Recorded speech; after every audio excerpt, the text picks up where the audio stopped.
Aleyküm dostlar. Короче, şun dostum dolamını Belarus'ki banya çağırdı. Hadi giriyor. Короче, выходим. Нелли, удобства, ратлар. Короче, вот заходим. Здесь телевизор. Вот такая обстановка. Follow, su, eyle, beyle.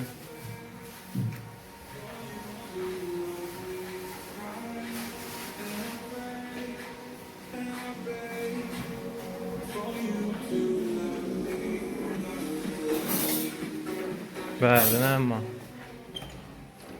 Tuvalet. Evet. Ona. Ne sağlam öyle.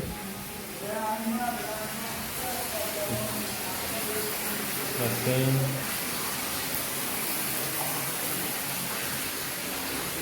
Kapalı su var içinde.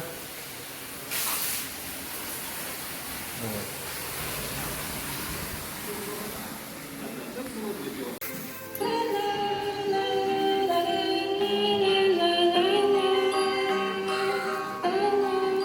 Gel gök